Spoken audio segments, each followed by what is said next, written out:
Hi guys. All right, so we're gonna pick up where we left off in the Sisters Grimm.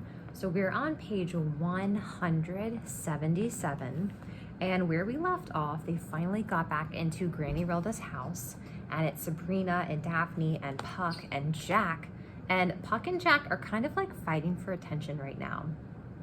So they wake up after their long nap because they finally made it back to Granny Rilda's house. So they're hungry and they're going to Granny Rilda's kitchen and they're probably gonna find some crazy stuff in there.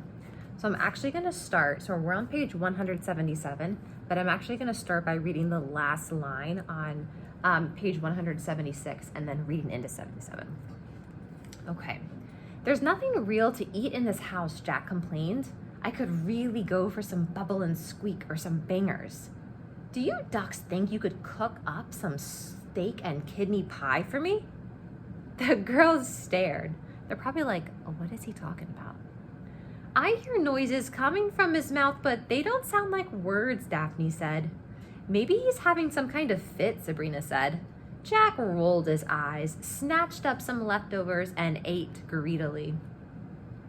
Let me tell you, lasses, he said, his mouth full. Jail food is terrible. We'll take your word for it, Sabrina said. While Jack ate, the girls took turns telling him how Granny Rilda and Mr. Canis had been kidnapped. Sabrina told him her theory about Mayor Charming being the mysterious Mr. Englishman and how she thought he was using the giant to scare people off their land. So tell us your plan, Daphne said as Jack finished his breakfast.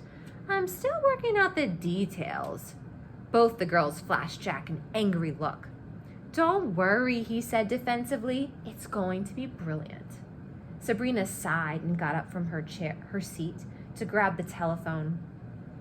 We helped you escape from jail, so you better help save our grandmother. And all you've done is eat our food and drool on our sofa. If you can't do it, then I'm just gonna have to call Deputy Crane and let him know you're ready to go back, she threatened. Put the phone down and relax, Jack said calmly as he helped himself to another chicken leg. You think tracking down a giant is easy? Giants have survived thousands of years being as big as they are, and they've learned a few things about staying out of sight.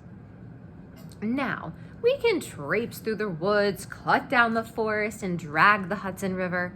But the fact is that if a giant doesn't want to be found, he's not going to be found. You're talking in circles, Sabrina complained. What I'm saying, Duck, is we need to use our heads. Think about what we know so far. The mayor is trying to buy up the entire town, and what better way than to get a giant to scare off the landowners who don't want to sell to him? So when your family started snooping around, he sent the big guy after you. He's got your granny, and now he's after the two of you. Go on, Sabrina said as she set the phone back in its cradle. Applebee's can't be the only farm Charming wants to buy. I bet he's got a map of Ferryport Landing in his office with all the properties he's after. If we get a look at it, I bet we could see where the giant will strike next. I bet the map will even tell us where the giant is hiding. All you have to do is sneak into his office during the ball tonight, find the map, and bingo, bingo, we kill the big boy and save your grandmom. That's your plan, Sabrina cried. You got something better? I know that sneaking into the ball doesn't sound as exciting as burning down the forest and waiting for the giant to run out, but I've always believed the easiest way is the best way. There's one big problem, though, Daphne spoke up. The mayor and the police are looking for you. You're gonna have a tough time sneaking into the mansion. Oh, girls, I'm not going. You are. Us?